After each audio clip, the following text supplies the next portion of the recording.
vamos começar a rever algumas coisas sobre operação com frações. Bom, primeiro lembrar a vocês o que significa uma fração, né? O significado de uma fração. É imprescindível nós sabermos o significado das coisas. Decorar regras sem saber o significado das operações que estão sendo feitas adianta muito pouco. Porque são uma quantidade de regras muito grande e, frequentemente, nós nos confundimos com as regras, né, e não sabemos como usar. Mas se nós sabemos o significado da operação que estamos realizando, tá?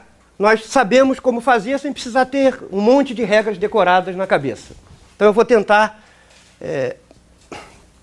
enfatizar o entendimento do significado das operações e esquecendo ao máximo regras decoradas, né, numa quantidade enorme. Então, primeiro, o que significa uma fração. Por exemplo, o que significa a fração 1/6? Isso aqui significa o mesmo que a operação de divisão, né? Isso aqui é a mesma coisa que 1 dividido por 6.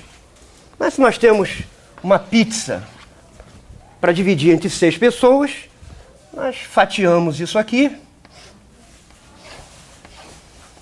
em 6 partes iguais e 1/6 corresponde a essa fatia, né?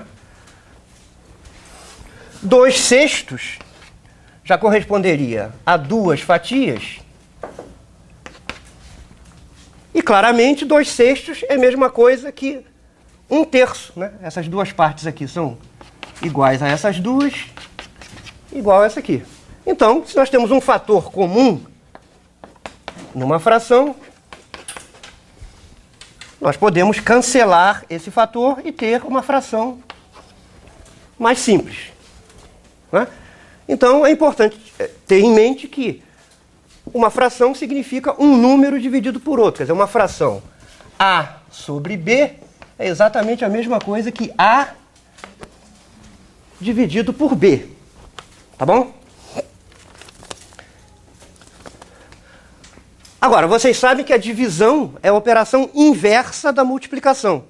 Ou o que dá no mesmo. A multiplicação é a operação inversa da adição. Se nós temos um número, multiplicamos e dividimos por um outro número, o resultado final é o número original, né?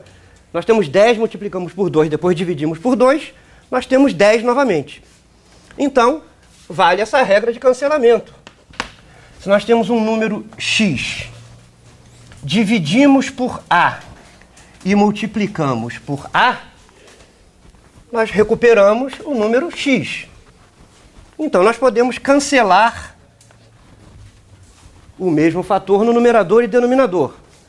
Agora, isto só é possível se a é diferente de zero.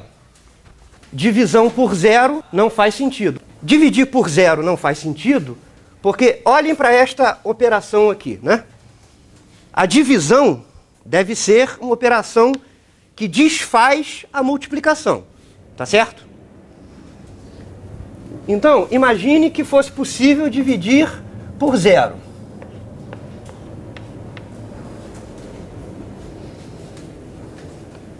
Então, deveria, se nós multiplicássemos por zero, cancelando isto aqui com isso, deveria se repetir o número x. Por que isso não funciona? Quanto dá zero multiplicado por qualquer coisa? Então, existe algum número. Por exemplo, tome x igual a 1. Isso aqui deveria ser verdadeiro. No entanto, existe algum número que multiplicado por zero dá 1? Não. Então, 1 sobre zero não existe. Não está definido. É porque não se pode desfazer uma suposta divisão por zero multiplicando por zero para se recuperar o número original. Porque zero multiplicado por qualquer número dá zero. Então, não há como zero multiplicado por alguma coisa dar 1. Então, 1 dividido por zero, não existe esse número. Com a propriedade de que multiplicado por zero, dê 1. Então, é impossível definir divisão por zero.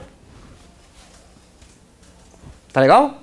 Não é que zero é algo diferente de um número. Não, zero é um número como qualquer outro. Mas é um número especial.